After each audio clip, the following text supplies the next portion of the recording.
خورشید اسکاش سینه سوزان ما اللهم سيدنا مولانا محمد وعلى آله سيدنا رسولنا محمد اللهم آمين اللهم آمين كلمة ببخشاية برهنه ما كهستا ماسيري كمند هوا رب العالمين مولا মাননীয় মেরি পিতা মকবুল ভাই বাড়িতে এশা নামাজ পর তোমার প্রিয় বান্দা বান্দাদেরকে নিয়ে কোরআন থেকে তেলাওয়াত করা হয়েছে, হাদিস তেলাওয়াত করা হয়েছে। কয়েকমাত্র দরুদ ও সালাম পেশ করে আমরা দুইখানা করে হাত উত্তোলন করেছি। আল্লাহ আজকে জালসা সুনামধন্য সভাপতিকে নিয়ে আল্লাহ আমি গুনাহগার খাচ্ছা নালায়েক এই জালসার সম্মানিত ওয়াজিনদেরকে নিয়ে দুইখানা করে হাত উত্তোলন করেছি। মেহেরবানি করে আজকের মাহফিলকে তুমি কবুল ও মঞ্জুর করে নাও। আল্লাহ যে নাতি ভাইয়ের জন্য আজকে মাহফিলের ব্যবস্থা করেছেন তোমার বান্দারা, তোমার তো জানা বাকি নাই, ওই নাতি ভাইকে কবুল ও মঞ্জুর করে দাও। আল্লাহ তাকে শারীরিক মানসিক ভাবে সুস্থতা দান করো। পরিশেষে একজন হাক্কানি আলেম হিসাবে আল্লাহ পৃথিবীর বুকে যেন প্রতিষ্ঠিত হয়ে আল্লাহ বাপ ও মায়ের মুখ উজ্জ্বল করতে পারে, দাদা দাদির মুখ উজ্জ্বল করতে পারে, নানা নানির মুখ যেন উজ্জ্বল করতে পারে, দেশের সব মানুষের সুনাম যেন অর্জন করতে পারে। কালকে আমাদের দিন এই নাতি ভাইয়ের কারণে তার বংশের সমস্ত মানুষগুলোকে আল্লাহ একত্রিত করে আমার নামা ডান হাতে ধরে জান্নাতুল ফেরদাউসে যাওয়ার মতো সুযোগ করে আল্লাহ। আল্লাহ এই আয়োজন করতে গিয়ে যে বান্দারা কঠোর পরিশ্রম করেছেন তাদের তামাম জীবনের গুনাহগুলো ক্ষমা করে দাও। আল্লাহ আমার মতো গুনাহগার আলেম সহ যেই ওয়াজিন গুনাহ উপস্থিত হয়েছেন সকলকে কবুল করেন। সকলকে কাল কিয়ামতের দিন জিল নুরাইন উসমান রাদিয়াল্লাহু তাআলা আনহুর সাথে সঙ্গী করে একই সাথে আমাদের জান্নাতুল ফেরদাউসে যাওয়ার তৌফিক দিন আল্লাহ। আল্লাহ আজকের জালসার সভাপতিকে কবুল করেন আল্লাহ, তাকে শারীরিক মানসিক ভাবে আরো সুস্থতা দান করেন আল্লাহ। আল্লাহ ভাই ভাবি সহ দুইজনই সোনার কাবার তওয়াফ করেছে, ওই কাবার তওয়াফ করা বান্দাকে নিয়ে হাত উত্তোলন করেছে। আমি গুনাহগার থাকতে নালায়েক, মেহেরবানি করে আজকের জালসাকে কিয়ামত পর্যন্ত কবুল মঞ্জুর করে। কিয়ামতের দিন এই জালসাকে ওসিলা করে এই পরিবারের সকল সদস্যকে, সকল আত্মীয় স্বজনকে জান্নাতুল ফেরদাউস যাওয়ার তৌফিক দিয়ে দিও আল্লাহ। কুরআন থেকে হাদিস থেকে কিছু কথা বলবার এবং শ্রোতাগণকে শোনার মতো সুযোগ করে দাও, যা কাল কিয়ামতের দিন আমাদের জন্য জান্নাতে যাওয়ার জন্য সহজ হয়ে যায়। রব্বি ইশরাহ লি সাদরি ওয়া ইয়াসসির লি আমরি واحلل عقدة من لساني يفقهوا قولي سبحان ربك رب العزة عما يصفون وسلام على المرسلين والحمد لله رب العالمين لا إله إلا الله لا إله إلا الله لا إله إلا الله لا إله لا إله إلا الله মুহাম্মাদুর রাসূলুল্লাহ সাল্লাল্লাহু আলাইহি সাল্লাম। উপস্থিত আজকের এই মহৎ জালসার মাননীয় সভাপতি সাহেব এবং আজকের জালসার প্রধান বক্তা, দ্বিতীয় বক্তা সহ আরো আমার কেরাম ফজলে জাম, সম্মানিত সুধীমণ্ডলী, পর্দার আড়ালের মা বোন, খালাবুরা সকলে আমার সালাম গ্রহণ করবেন। আসসালামু আলাইকুম ওয়া রাহমাতুল্লাহি ওয়া বারাকাতুহু। সকলে কেমন আছেন? আলহামদুলিল্লাহ। আমি আপনাদের দোয়া আল্লাহর রহমতে ভালো আছি, আলহামদুলিল্লাহ। আপনাদের দাওয়াত মাইকিং করা হয়েছে এবং এখনো আমাদের সভাপতি সাহেব বারবার ডাকছেন, শুনতে পাচ্ছেন, তারপরেও আমি মাহফিলের মধ্যে মানুষ পাচ্ছি না। লোকটা অবশ্যই হবে। আমি বিনীতভাবে অনুরোধ করব, যেহেতু আমাদের এখানে চতুর্দিক থেকে ঘেরা হয়েছে, বাতাসও নাই, ঠান্ডাও কম, অতএব অনুরোধ করছি আপনারা এসে মাহফিলের সম্মান বজায় করেন, মাহফিলের সম্মান দেন। মকবুল ভাই তার বড় ভাই সহ সহযোগিতায় যে মাহফিলের ব্যবস্থা করেছেন, প্রত্যেকে আপনারা তাদের এই মাহফিলটাকে খুব সাফল্যমণ্ডিত করার জন্য এগিয়ে আসেন। আমি বিনীতভাবে অনুরোধ করছি, মানুষ না হলে, আপনারা না আসেন, কাল কিয়ামতের ময়দানে এই এলাকার এই মানব মেরিভিটার অন্তর্গত মহল্লাবাসীদের মধ্যে যত মানুষ আছেন, কাল কিয়ামতের দিন জবাবদিহি করা লাগবে আপনাদের। গান বাজনা দিলে এতক্ষণ ছোট শিশু বাচ্চা সহ এখানে মাঠ, যেটুকু মাঠ করা হয়েছে, জায়গা হইতো না, ঠিক কিনা কোন? গানের একটু ঢোলের বাজনা হলে এতক্ষণ জায়গা দেওয়া খুব কষ্ট হতো। আমি দেখেছি এরকম কাণ্ড। যদি গানের বাজনার ব্যবস্থা করতো মকবুল ভাই, এতক্ষণ এখানে জায়গা দেওয়া সম্ভব হতো না। এই জন্য আমি সকলকে বিনীত ভাই বলবো, আপনারা সকলে আসেন। কথা শুরুর আগে আমি একটি কথা বলতে চাচ্ছি, সেটা হচ্ছে আমরা যারা বসেছি, যারা আসতেছি এই এলাকা, এই মেরিভিটার জামে মসজিদের অন্তর্গত যারা আছেন সকলে মুসলমান, ঠিক কিনা বলেন? হিন্দু আছে মানুষ, কিন্তু তারা এই মসজিদের অন্তর্গত নয়।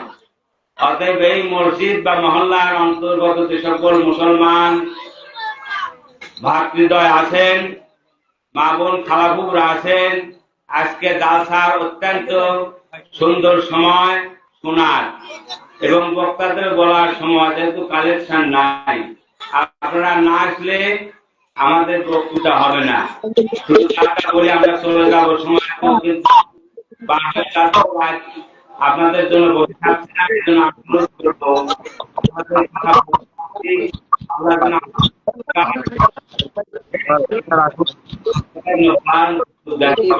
আমি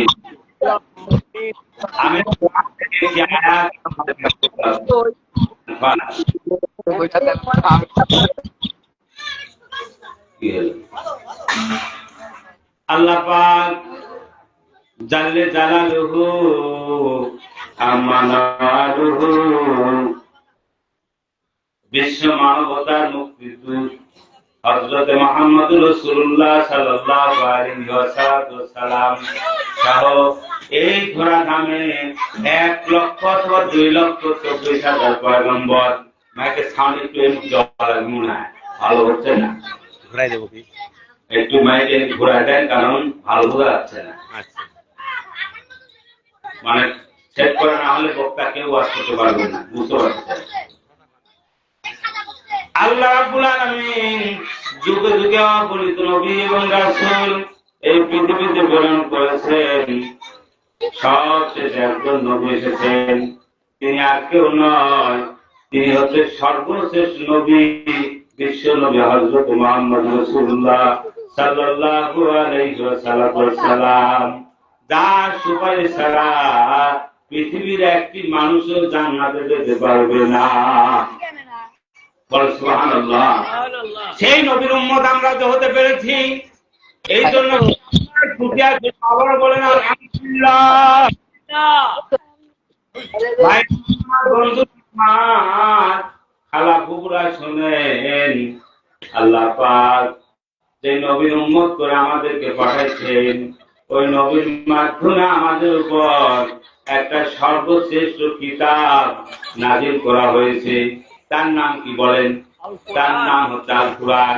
কোরআনের মর্যাদার কারণে কোরআনের সবচাইতে শ্রেষ্ঠতম অলৌকিক কথা যে কোরআনের মধ্যে আগে সর্বশ্রেষ্ঠ মুজিজা আল কোরআন। এই মুজিজার কারণে আলেম উলামাগণ হাফেজ কারিগণ পৃথিবীর মধ্যে সবচাইতে সম্মানের পাত্র হয়ে আছে এবং কাল কিয়ামতের দিন এদেরকে সর্বোচ্চ জায়গা দান করা হবে।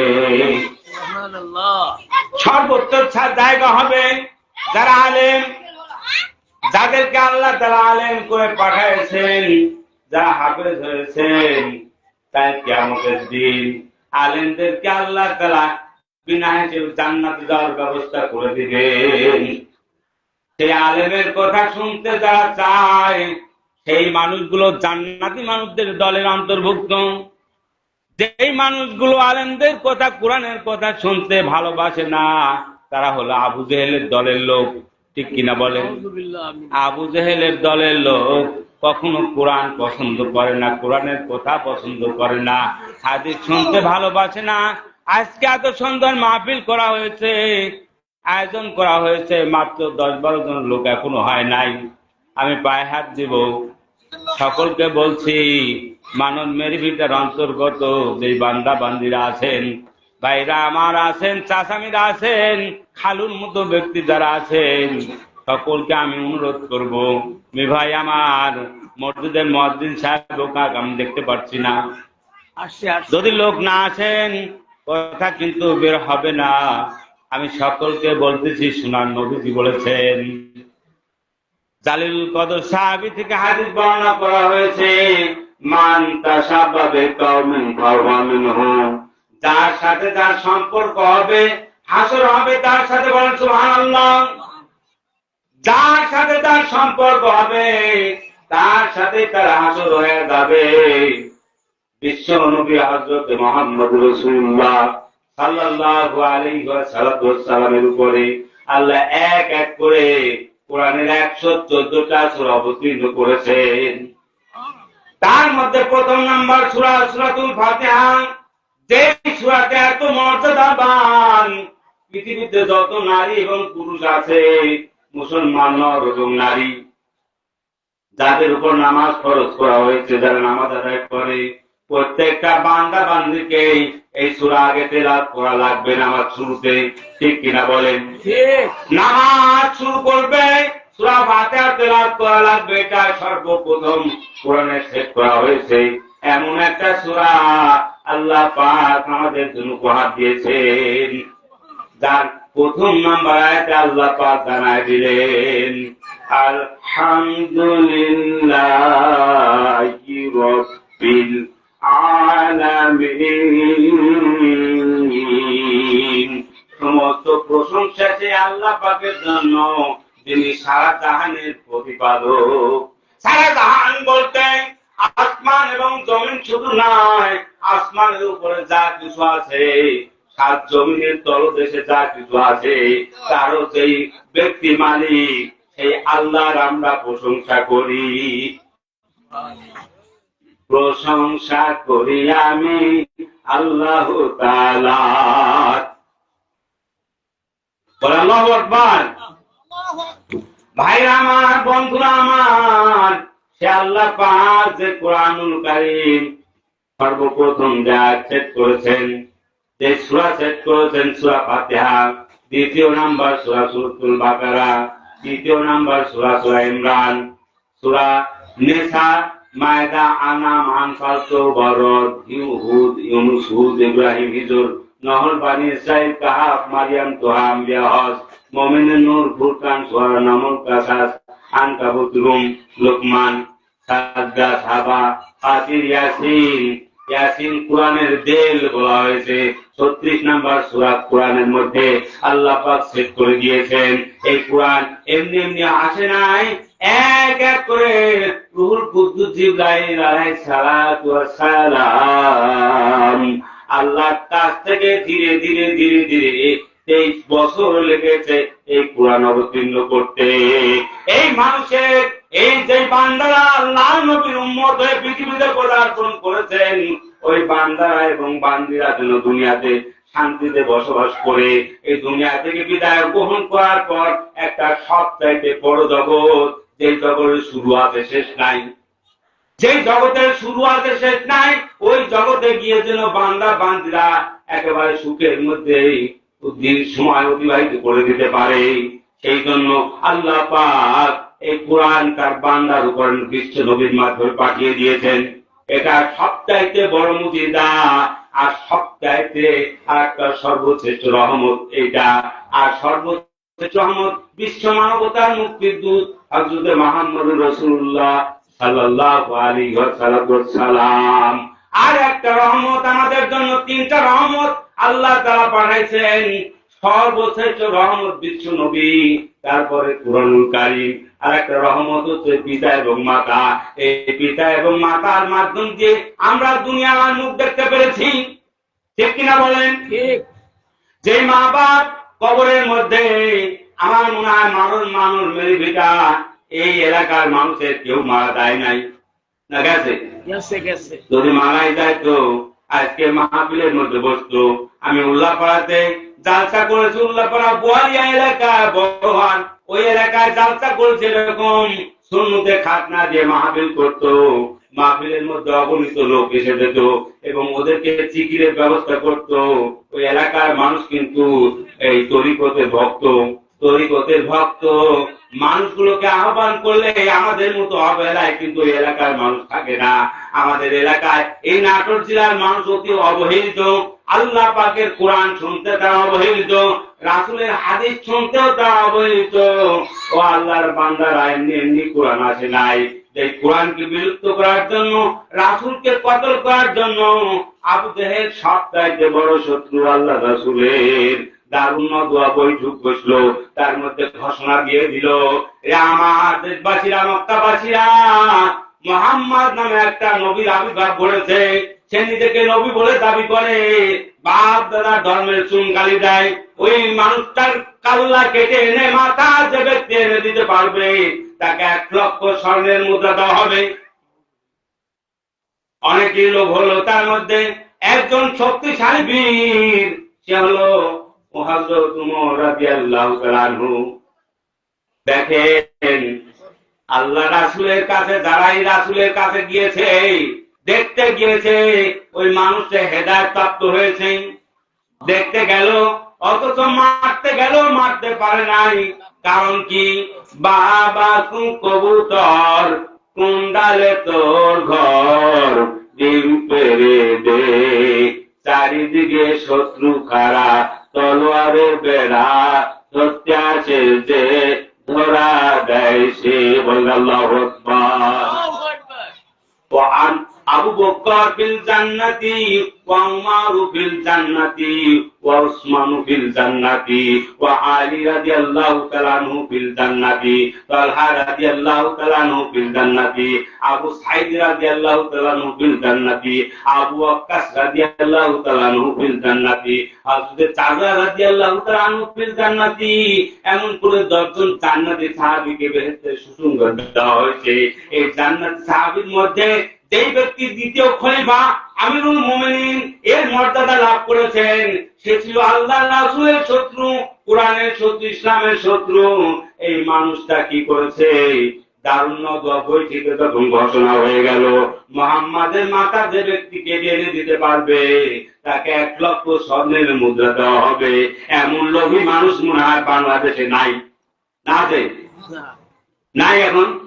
এখন যদি বলা হয় বাসেন সাহেবের মাথাকে টাকা আনতে পারলে তোমাকে 2 লক্ষ টাকা দেওয়া হবে, ওই মানুষটা কিন্তু পাওয়া যাবে। এই লোভী মানুষ কিন্তু আছে। হযরত আলী করমাল্লাহু জান্নাতি সাহাবীকে এক ইহুদি পণ্ডিত প্রশ্ন করলো, রে আলী, তোমাকে আমি কয়েকটি প্রশ্ন করব, যদি তুমি প্রশ্নের উত্তর দিতে পারো রে আলী, তাহলে আমি ইসলাম ধর্ম গ্রহণ করব। আর যদি প্রশ্নের উত্তর দিতে না পারো আলী, তোমাকে কেটে টুকরা টুকরা করে ফেলবো। আলী রাদিয়াল্লাহু তাআলা ইহুদি পণ্ডিতকে বলতেছেন, এই ইহুদি পণ্ডিত, আমাকে আল্লাহ তাআলা এত জ্ঞান দান করেছেন, তোমার একটা প্রশ্নের উত্তর আমি দিতে শুরু করবো আর তুমি লিখতে শুরু করবে, এত কাগজ লাগবে যে 60,000 উট বহন করতে অপারগ হয়ে যাবে, এত কাগজ ওখানে জড়ো হয়ে যাবে, আমার একটা প্রশ্নের উত্তর লিখতে তুমি শেষ করতে পারবে না। আল্লাহ এত জ্ঞান আমাকে দান করেছে, তুমি প্রশ্ন শুরু করে দাও। এই ব্যক্তি প্রশ্ন করছে, এই পৃথিবীর চাইতে বড় কোন জিনিস, আগুনের চাইতে উত্তপ্ত কোন জিনিস, সব চাইতে ধ্বংসকারী বস্তু কি? কাক তার কাকর হবে কি বলে, পুরা তার হেডসার হবে কি বলে, পারবেন? এই জাতীয় কথা বলতেছে ইহুদি পণ্ডিত, সে কিন্তু সাধারণ কোন ব্যক্তি নয়, ইহুদি আলেম। সে প্রশ্ন করতেছে কাক তার কাকার হবে কি বলে, কাকা করে না, কা কি কয়? আমরা তো শুনতেছি ঘোড়া তার ডাকে কি বলতেছে। আর এই পৃথিবীর চাইতে সব চাইতে বড় কোন জিনিস, আর সব চাইতে উত্তপ্ত গরম কোন জিনিস? এরকম প্রশ্ন করলো আলী করমাল রাদিয়াল্লাহু তাআলা বলতেছেন, ও ইহুদি পণ্ডিত, আল্লাহ তাআলা তুমি যত প্রশ্নই করো না কেন, প্রত্যেকটা প্রশ্নের উত্তর দেওয়ার মতো ক্ষমতা আল্লাহর পক্ষ থেকে আমাকে দেওয়া হয়েছে, বলেন সুবহানাল্লাহ। সেই সেই আলী আল্লাহ রাসূলের সাহাবী, 10 বছর বয়সে রাসূলকে চিনতে পেরেছেন, রাসূলের নূরানী চেহারাটা দর্শন করেছেন। আলী রাদিয়াল্লাহু তাআলা আনহু যদি 10 বছর বয়সে রাসূলকে চিনতে পারেন, ও আল্লাহর বান্দারা, যে কোরআন পৃথিবীর কোন মানুষ চ্যালেঞ্জ করা হয়েছে, আজ থেকে 1400 বছর পূর্বে চ্যালেঞ্জ করা হয়েছে, আল্লাহর বান্দারা ফাতুবি সূরাতুম মিসলি, আমার বান্দা মুহাম্মদের উপরে যে কোরআন নাযিল করা হয়েছে, ওই কোরআনের 114টা সূরার মধ্যে বেছে বেছে যে কোন একটা সূরার অনুকরণ একটা সূরা তৈরি করে দেখাও। ইনকুম সাদিকিন, যদি তোমরা সত্যবাদী, তোমাদের সত্যবাদী বন্ধু বান্ধবদেরকে আহ্বান করো, যদি সম্ভব হয়। কবি আবিদ সহ বড় বড় 10 জন কবি একত্রিত হয়ে পরামর্শ করে কবিতা লিখতে শুরু করেছে। আল্লাহ কোরআনের সাথে বিরোধিতা করা কি মানায়? কখনো মানায় না। وَإِن كُنتُمْ فِي رَيْبٍ مِّمَّا نَزَّلْنَا عَلَىٰ عَبْدِنَا فَأْتُوا بِسُورَةٍ مِّن مِّثْلِهِ وَادْعُوا شُهَدَاءَكُم مِّن دُونِ اللَّهِ إِن كُنتُمْ صَادِقِينَ। আল্লাহু আকবার। ভাইরা আমার, বন্ধুরা আমার, আবল তাবল কথায় রেল বাজারে কি হলো, ওই মেয়েটা কি করেছে, ওই গাড়ির মধ্যে কি হলো, এই কথা কিন্তু আজকে হবে না।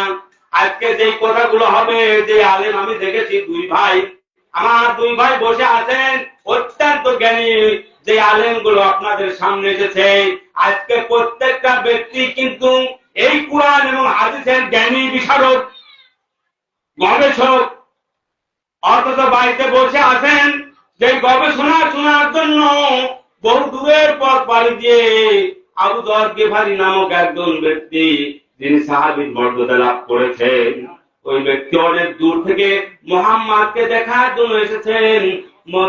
মক্কার জমিনে আসলেন, এসে খোঁজ করতেছেন মোহাম্মদ নামে ওই লোকটা। উনি এসে মসজিদে নববীর পাশে বসে আছেন, খোঁজ করতেছেন মোহাম্মদ কোন ব্যক্তি। আর কিছু নয়, 1 নয় 2 নয় 3 দিন ধরে অপেক্ষা করতেছেন। অপেক্ষা করতে করতে এমন এক ব্যক্তির সাথে সাক্ষাৎ হয়ে গেল। তিনি আর কেউ নয়, তিনি হচ্ছেন হযরত আলী রাদিয়াল্লাহু তাআলা আনহু। বলেন সুবহানাল্লাহ।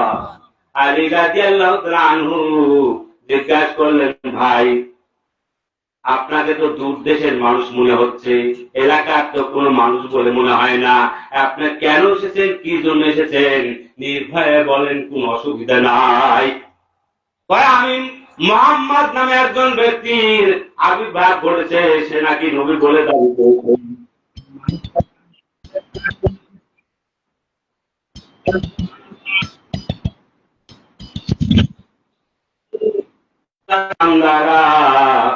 যে আল্লাহ পাক এমন একজন সাহাবীর মর্যাদা তিনি লাভ করেছেন। ওই ব্যক্তিকে আলী বললেন, আপনি আমার সাথে যাবেন, সত্যি এমন একটা মানুষ পেয়েছেন, আপনার কোনো ভয় নাই, চিন্তানোর কোনো কারণ নাই। আমি যখন কোন শত্রু বাহিনী দেখব, তখন হয় পেশাব করার ভান করব, তখন আপনি একটু আড়াল হয়ে যাবেন। আল্লাহর বান্দারা আমাকে যখন মানুষ জিজ্ঞাসা করবেন, তখন আমি যে কোনো ভাবে আপনাকে আড়াল করে ফেলবো। উনি আস্তে আস্তে করে হযরত মুহাম্মদ রাসূলুল্লাহ সাল্লাল্লাহু আলাইহি ওয়াসাল্লামের কাছে নিয়ে গেলেন। যখন নিয়ে গেলেন, তারপর বিশ্ব নবীর মুখ থেকে সামান্য মাত্র কয়েকটি কথা শুনেছেন আবু যর গিফারী রাদিয়াল্লাহু তাআলা আনহু। শোনার সাথে সাথে এই ব্যক্তি আর দেরি করতে পারছেন না। আমি বললেন, হে মুহাম্মদ সাল্লাল্লাহু আলাইহি ওয়াসাল্লাম, সত্যি আপনি একজন নবী, নবী ছাড়া কোন মানুষের মুখ থেকে এত সুন্দর কথা বের হতে পারে না। এখন আমাকে তাওহীদের কালাম পড়ায় দেন। লা ইলাহা ইল্লাল্লাহু মুহাম্মাদুর রাসূলুল্লাহ, লা ইলাহা ইল্লাল্লাহু মুহাম্মাদুর রাসূলুল্লাহ। আল্লাহর বান্দারা নবীর উম্মতেরা সেই ব্যক্তি মুসলমান হয়ে গেলেন, আর যে ব্যক্তি মুহাম্মাদের মাথা কাটতে যাচ্ছেন, রাস্তায় বের হয়েছেন, আব্দুল্লাহ ইবনে নঈম নামক বন্ধু, তার ছোটকালের বন্ধু আমিরুল মুমিনিন হযরত ওমরের চেহারার দিকে তাকায় দেখতেছেন চোখ লাল হয়ে গেছে। একটা ঢাল তরবারি, বড় ধরনের তরবারি হাতে নিয়ে রওনা দিয়েছেন। বলছিলেন, ভাই ওমর, তুমি কোথায় যাচ্ছ? উনি বলতেছেন, আমি মুহাম্মাদের মাথা কাটতে বের হয়েছি, যার মাথা কাটতে পারলে 1,00,000 স্বর্ণের মুদ্রা পাওয়া যাবে। ভাই বলো কি ভাই, তুমি মুহাম্মাদের মাথা কাটতে পারবে না? ভাই বলো কি? উনি ওনার মনটাকে অন্যদিকে ঘুরায় দেওয়ার জন্য সাথে সাথে বললেন, ও ভাই, একটা আমার কাছে সংবাদ শোনো। কি সংবাদ? তোমার বোন এবং ভগ্নিপতি যে ইসলাম গ্রহণ করেছে, তা কি তুমি জানো? বলো কি? আরো রাগ হয়ে গেছে, মানে রাগের উপর রাগ, রাগ বেশি হয়ে গেছে। উনি রওনা দিলেন, উমরকে মুহাম্মাদের মাথা কাটবেন, কিন্তু সেই দিকে না গিয়ে বোনের বাড়ির দিকে রওনা দিলেন। বোনের বাড়িতে পৌঁছিতেই হযরত খাব্বাব রাদিয়াল্লাহু তাআলা আনহু, তিনি কোরআন শিক্ষা দিতেছিলেন, কোরআনের আয়াত পড়তেছিলেন, তার বোন এবং ভগ্নিপতিকে শিক্ষা দিতেছিলেন। ঘরের বাড়ির মধ্যে ঢুকতেই তার কানে পৌঁছে গেছে কোরআনের আয়াত। বলে সুবহানাল্লাহ, কোরআন আয়াত পৌঁছে গেছে। রাগে অস্থির হয়ে ভগ্নিপতিকে যখন পিটানো শুরু করে দিয়েছে, তোমরা কি করতেছিলে আমাকে দেখানো সম্ভব হবে না। মারা যখন শুরু করলো, যখন ভগ্নিপতিকে কাগার শুরু করেছে, রক্তে রঞ্জিত হয়ে যাচ্ছে, বোন যা ঝাঁপিয়ে ধরলো, বোন ফাতেমা ঝাঁপিয়ে ধরলো, বোনকেও পিটানো হয়েছে, বোনকে রক্তে রঞ্জিত করেছে। তারপরে যখন উনি পেরেশান হয়ে একটু দূরে সরে দাঁড়িয়ে বলতে, যাহা কি যেন আমার কানে পৌঁছেছে, কি যেন আমি শুনতে পেলাম, আমি কেন শুনলাম না আগে? আমার বোনকে কেন মেরেছি, আমার ভগ্নিপতিকে কেন মারলাম? আমি তো বোনের দিকে কোনোদিন খারাপ নজরে দেখি নাই।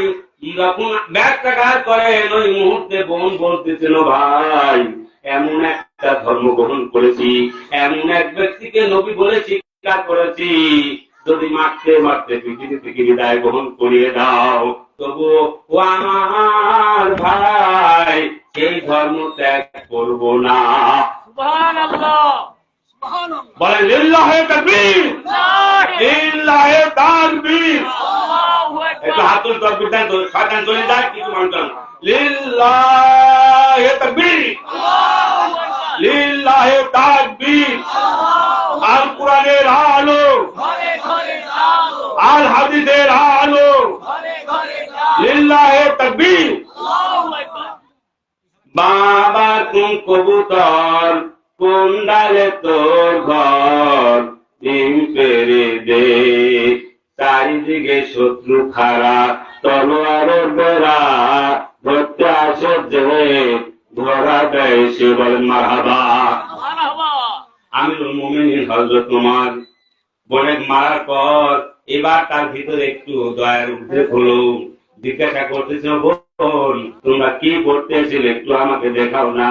বা ভাই দেখানো যাবে না, তোমাকে আগে গোসল করে পাক পবিত্র হয়ে আসতে হবে, তারপরে দেখানো সম্ভব। তুমি সাথে সাথে যেই ব্যক্তিকে আল্লাহ হেদায়েত করে, যারা খুতবা তেলাওয়াত করে, প্রথম নাম্বার দেখবেন প্রত্যেক মসজিদে খুতবা তেলাওয়াত হয় না। খুতবার প্রথম ভূমিকাতেই লেখে আল্লাহ পাক যাকে হেদায়েত দান করেন সেই হেদায়েত প্রাপ্ত হয়, আর আল্লাহ যাকে গুমরাহি করেন, পথভ্রষ্ট করেন, তাকে কেউ হেদায়েত করতে পারে না। এটা কিন্তু হাদিস। আল্লাহ পাক আমিরুল মুমিনিন হযরত ওমরকে হেদায়েত করবেন বিধায় ওনার মন নরম হয়ে গেল। উনি জিজ্ঞাসা করলেন, করার পর সাথে সাথে গোসল করে আসলেন, পাক পবিত্র আসলেন। আসার পর এবার করতেছেন আমিরুল মুমিনিন আরবি ভাষা বুঝতেন। উনি এত জ্ঞানী ব্যক্তি ছিলেন আরবের মধ্যে সর্বশ্রেষ্ঠ একজন জ্ঞানী রাসূলের পরেই এই ব্যক্তির কাছে যখন পড়া হচ্ছে আউযু বিল্লাহ, সবাই বলেন আউযু বিল্লাহি মিনাশ শাইতানির রাজিম, বিসমিল্লাহির রাহমানির রহিম। একটু জিকির করেন লা ইলাহা ইল্লাল্লাহ, মাহফুজ লা ইলাহা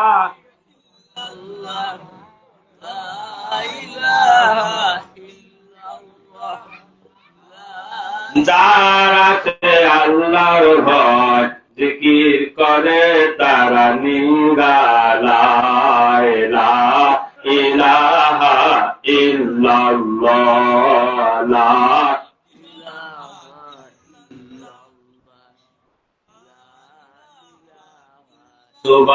সুবহানাল্লাহ ওয়ালহামদুলিল্লাহ লা ইলাহা ইল্লাল্লাহ লা ইলাহা ইল্লাল্লাহু মুহাম্মাদুর রাসূলুল্লাহ। আল্লাহর বান্দারা, আল্লাহ পাক কোরআনের মধ্যে বলেছেন আত্তাকুল্লাহা হাক্কা তুকাতিহি ওয়া লা তামুতুন্না ইল্লা ওয়া আনতুম মুসলিমুন। আল্লাহু আকবার। তোমরা আল্লাহকে ভয় করার মতো ভয় করো, আর মুসলমান না হয় মৃত্যুবরণ করিও না। মুসলমান হয়েছিলেন আমিরুল মুমিনিন হযরত আবু বকর, মুসলমান হয়েছিলেন হযরত উমর রাদিয়াল্লাহু তাআলা আনহু, মুসলমান হয়েছিলেন হযরত উসমান বিন নুরাইন রাদিয়াল্লাহু তাআলা আনহু, মুসলমান হয়েছিলেন হযরত আলী রাদিয়াল্লাহু তাআলা আনহু। পঞ্চম নাম্বার সাহাবী হযরত তালহা। তালহার স্ত্রী ছিল যেই ব্যক্তি, হযরত তালহার স্ত্রী এত বড় সাহসী যোদ্ধা, ওই ব্যক্তি খন্দর এই তার কেমনের মধ্যে মানে এই কোমরের মধ্যে বুঝে নিয়ে বলতেছে যে আমি যদি কোন শত্রু সামনে পাই এই তরবারি দিয়ে তাকে আঘাত করব। পৃথিবী থেকে বিদায় গ্রহণ করাই দিব হযরত তালহার স্ত্রী। মানে তালহাও আল্লাহর জান্নাতি বান্দা এবং তালহার স্ত্রীও জান্নাতি। হযরত আলী কারামাল্লাহু ওয়াজহু জান্নাতি, তার স্ত্রী ফাতেমা রাদিয়াল্লাহু তাআলা আনহা জান্নাতি। বলুন সুবহানাল্লাহ। হযরত উমর রাদিয়াল্লাহু তাআলা আনহু জান্নাতি, তার স্ত্রী সহধর্মিনীও জান্নাতি। আপনি তাদের জীবনে কি দেখেছেন? হযরত উসমান বিন নুরাইন যিনি রাসূলের দুইটা কন্যাকে বিবাহ করেছিলেন, হযরত উসমান বিন নুরাইন জান্নাতি। হযরত উসমান বিন নুরাইন এর দুইটা স্ত্রীও জান্নাতি। মা বোন খালাবুর একটু শুনেন যে আমিরুল মুমিনিন হযরত ওমর যাচ্ছেন কিন্তু যেতে পারেন নাই।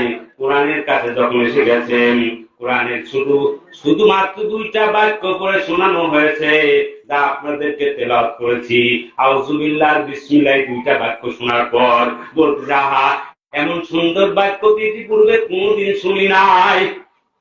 বলেন আলহামদুলিল্লাহ। এতদিন আমার বয়স তো 34 বছর পর্যন্ত হয়ে গেছে, এত সুন্দর বাক্য তো কোনদিন শুনি নাই।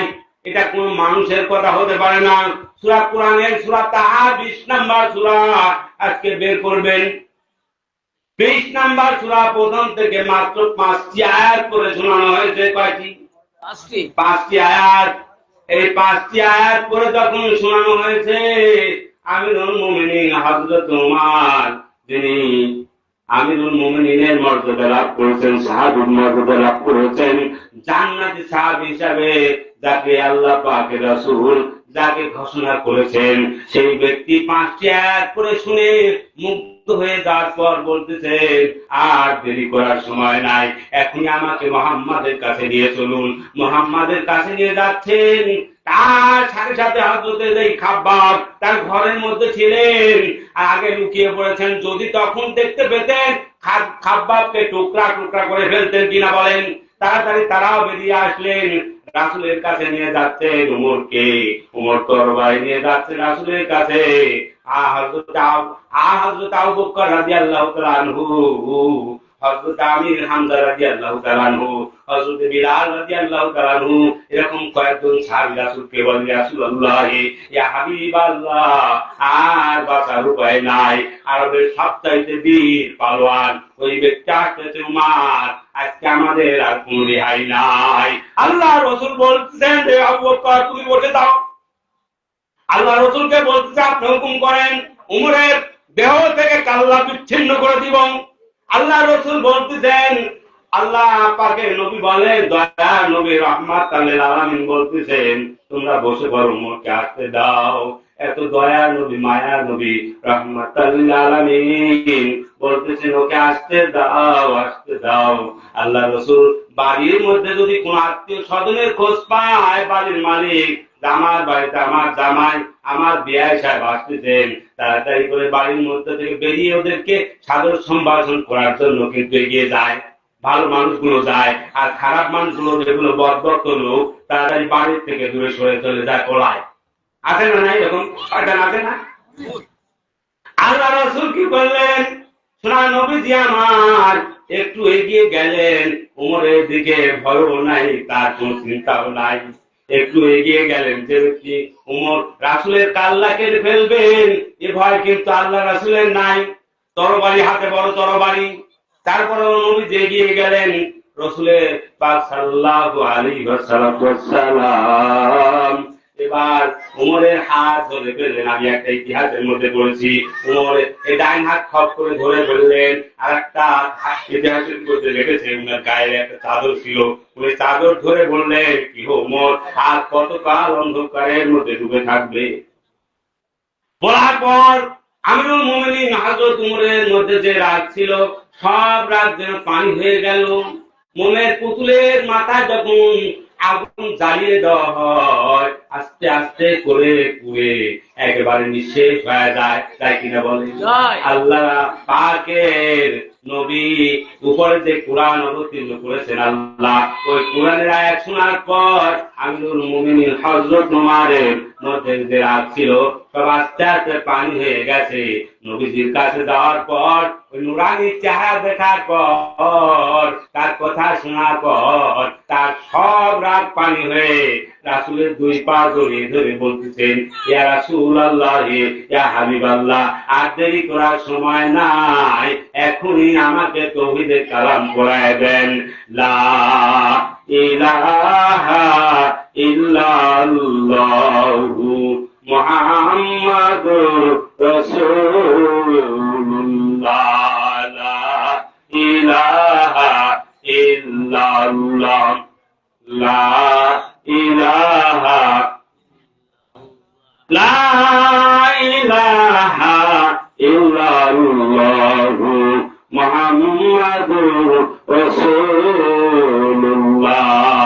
আল্লাহর বান্দারা সেই সাহাবীর মর্যাদা লাভ করতে হযরত ওমর জান্নাতের সুসংবাদ পেয়ে গেলেন।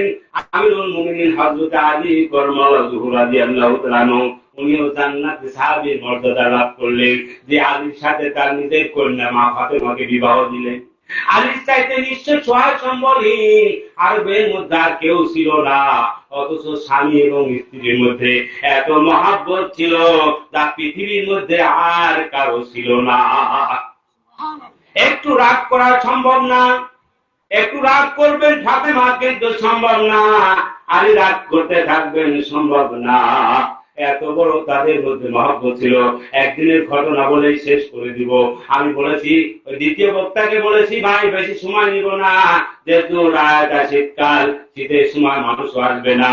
আমি বলতেছি আমিরুল মুমিনিন হযরত আলী, আলী রাসূলের জামাই তার মেয়েকে বিবাহ করেছেন মা ফাতেমাকে, যার ঘরে কোনো খাবার নাই, অথচ তাদের মধ্যে কোনো রাগ দ্বেষ ছিল না। এখন কি স্বামী স্ত্রী এতই খারাপ, স্বামী যদি একটু আনতে কিছু দেরি হয়ে যায়, যা তা গালিগালাজ করেন, এই এলাকার মানুষ করে না, না করেন? যে মা বোন খালা বুবুরা স্বামীর দিকে খারাপ দৃষ্টিতে একবার তাকাবেন, হযরত আশরাফ আলী থানভী রাহমাতুল্লাহ আলাইহির কিতাবের মধ্যে পড়েছি, সোনার খালা জান বুবুরা, ভাবি জানেরা, নানি জানেরা শুনেন, যেই বান্দিরা তার স্বামীর দিকে খারাপ নজরে তাকাবে, ওই বান্দিদের 40 বছর ধরে যে ইবাদত করেছে, সমস্ত ইবাদত একবার খারাপ দৃষ্টিতে স্বামীর দিকে তাকানোর কারণে সব ধ্বংস হয়ে যাবে। এটা কি চাই? আল্লাহ রসুলের মেয়ে মা ফাতেমা রাসূলকে এতই ভালোবেসেছেন, তিনি রাসূলের কলিজার টুকরা, অথচ রাসূল সময় শেষ। একটি কথা বল, কত কত ভাই? কত? 9:15 মিনিট আছে, 9:30 কথা বলিস তো, আর 15 মিনিট, 15 মিনিটের মধ্যে কথাটা শেষ করে দিই।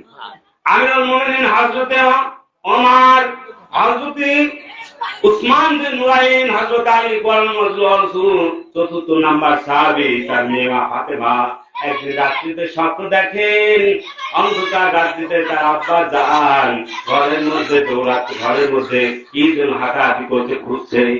উনি বলছেন, কে আমার ঘরের মধ্যে, কে আমার ঘরের মধ্যে এদিক সেদিক যায়? আল্লাহ রাসূল বলতেছেন, ও বিটি ফাতেমা, আমি তোমার আব্বা, আমি তোমার আব্বা নবী মুহাম্মদ সাল্লাল্লাহু আলাইহি সাল্লাম। বলেন, আব্বা জান, আপনি কেন ঘরের মধ্যে অন্ধকারের মধ্যে দৌড়াচ্ছেন? বলতেছ, বিটি, ও মা ফাতেমা, তোমাকে আমি একটা সংবাদ দেওয়ার জন্য এসেছি। সেটা ছিল রমজান মাস। উনি বলতেছেন, কি সংবাদ দিবে? আল্লাহ রাসূল বলেন, বিটি ফাতেমা, আজকে তুমি হযরত আলী কারামাল্লাহু ওয়াজহু তোমার স্বামীর সাথে একই জায়নামাজে সেহরি খাবে আর ইফতার করবে তোমার আব্বার সাথে জান্নাতে। বলেন সুবহানাল্লাহ। এই কথা বলার পর হঠাৎ করে তার ঘুম ভেঙে গেল, তাহাজ্জুদের সময় হয়ে গেল। মা ফাতেমা তাহাজ্জুদ নামাজ আদায় করলেন, হযরত আলীও তাহাজ্জুদ নামাজ আদায় করে আলী মসজিদে চলে গেলেন। মা ফাতেমা ফজরের নামাজের জন্য জায়নামাজে বসে আছেন, ফজরের নামাজ আদায় করেছেন। প্রতিদিন ফজরের নামাজ আদায় করে মা ফাতেমা ওখানেই বসে ইশরাকের নামাজ আদায় করে তারপরে কাজে বের হতেন। আলী কারামাল্লাহু রাদিয়াল্লাহু তাআলা আনহু উনি মসজিদ থেকে আসলেন, ওই দিন যেদিন স্বপ্ন দেখলেন, ওই দিন এসে ওই জায়নামাজের দিকে খেয়াল করতেছেন। দেখেন মা ফাতেমার দিকে খেয়াল করতেছেন না, হাসান হোসেনের মা ফাতেমা তো দেখতেছি না জায়নামাজের ব্যাপার কি। উনি খোঁজাখুঁজি করে দেখেন, উনি চুলার পাড়ে গিয়েছেন, যেখানে রান্না করবে ওই রান্না ঘরে গিয়ে লক্ষ্য করলেন ফাতেমা অনেকগুলো আটা নিয়ে ওই আটা পানি দিয়ে একটি খামির বানাইছেন, যা 1-2 জন মানুষ না অনেক মানুষ খেতে পারবে এমন খানার ব্যবস্থা করুন, রুটি বানাবেন, এমন ময়দা পানি দিয়ে মাখানো হয়েছে। আল্লাহ রাসূলের সাহাবী আমিরুল মুমিনিন হযরত আলী লক্ষ্য করে আশ্চর্য হয়ে যাচ্ছে, এত রুটি কে খাবে? আমার তো মাত্র 2টা সন্তান, আমি আমার স্ত্রী, আর তো কেউ নয়, কিন্তু এত কেন ময়দা পানি দিয়ে খামির বানালো, ব্যাপার কি? উনি গোসলখানার দিকে লক্ষ্য করে দেখেন অগণিত হাসান হোসেনের কাপড়, তার স্বামীর কাপড়গুলো পানিতে ভিজানো হয়েছে। ব্যাপার কি? ওনার হযরত মা ফাতেমার গায়ে কিন্তু জ্বর, গায়ে অগণিত জ্বর, অত্যন্ত তাপদাহ হচ্ছে। উনি এগিয়ে গেলেন, যে ফাতেমাকে বলতেছেন, ফাতেমা এত খাবার কার জন্য তৈরি করবে, ব্যাপার কি? আর যেই কাপড়গুলো তুমি ভিজিয়েছো পানি দিয়ে, ওই ওই কাপড়গুলো ধৌত করতে তুমি পেরেশান হয়ে যাবে, তোমার গায়ে তো জ্বর, ব্যাপার কি বলো না?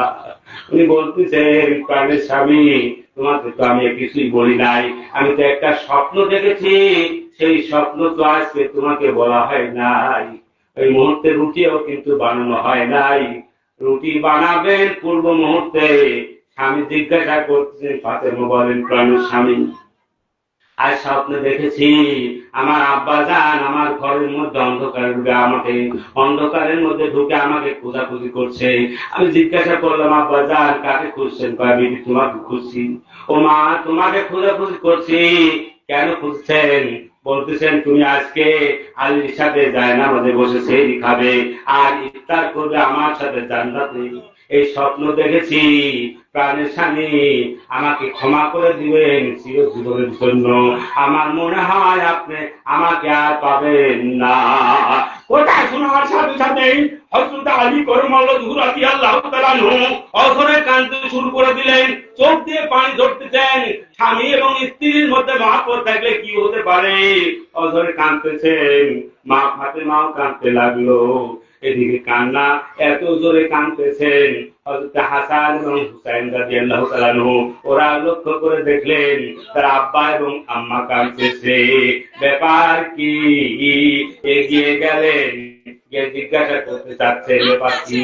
বলতেছেন, আম্মা, আমার আব্বা, আপনি কেন কাঁদতেছেন? কেন কাঁদতেছেন? আল্লাহ রসুলের মেয়ে ফাতেমা যখন ছেলেরা বিরক্ত করতো, তখন বলতো, তোমার নানার কাছে তোমরা যাও। এই কথাই সময় বলে ফেললেন, তোমার নানার কাছে যাও। নানার কবরের পাশে রওজায় গেলেন। হযরত হাসান এবং হুসাইন দুই ভাই দৌড়ে রওজার কাছে গেলেন। রওজার কাছে কান লাগিয়ে কাঁদতে শুরু করলেন, নানা যান, আমার আব্বা কাঁদে, আম্মা কাঁদে, ব্যাপার কি? নানা যান এত বড় দেখেন, এর নামই হলো তরিকত। উনি কবর থেকে বলতেছেন, হাসান এবং হুসাইন শুনতে পায়, পৃথিবীর কোন মানুষ শোনার যোগ্যতা রাখে না। আল্লাহ রসুল বলতেছেন, ও নাতি ভাই, তুমি আর দেরি করো না। আমার দুইটা ফুল তাদেরকে বলেছিলেন রাসূল, তার দুইটা নাতিকে দুইটা ফুলের সাথে তুলনা করেছিলেন। বলতেছেন, হাসান হুসাইন, নানা তোমরা দেরি করো না, তাড়াতাড়ি তোমার মায়ের কাছে চলে যাও। তোমার মাকে আজকে পান ভরে দেখো, আর দুনিয়াতে কোনোদিন তোমার মাকে দেখতে পারবে না। দৌড়ে গেলেন মায়ের কাছে, গিয়ে গলা জড়িয়ে ধরে কাঁদতেছেন, ও আম্মা জান, নানা জান বলেছেন, আজকের পর আর আপনাকে আর পাওয়া যাবে না।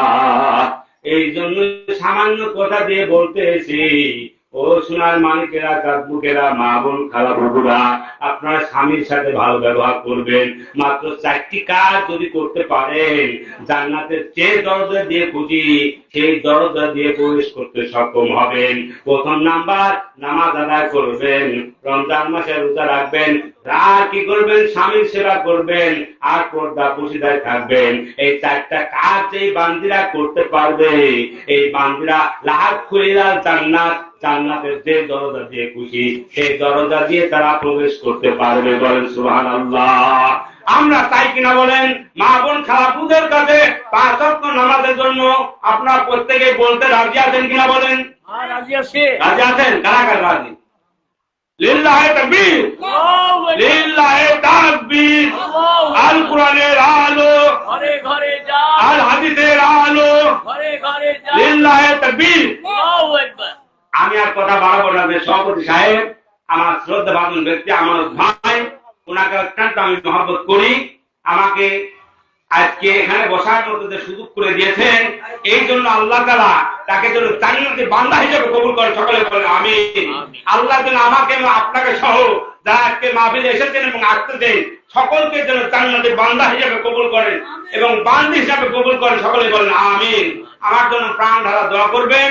আমি যেন কোরআন হাদিসের কথা বলতে বলতে একদিন ঈমানের সাথে এই পৃথিবী থেকে বিদায় গ্রহণ করতে পারি। সকলে বলেন আমিন। ওয়া আখিরু দাওয়ানা আলহামদুলিল্লাহি রাব্বিল আলামিন। আসসালামু আলাইকুম ওয়া রাহমাতুল্লাহি ওয়া বারাকাতুহু। ভালো আছেন সকলে? ঠিক আছে, থাকেন, আমার জন্য দোয়া করবেন। আসসালামু আলাইকুম।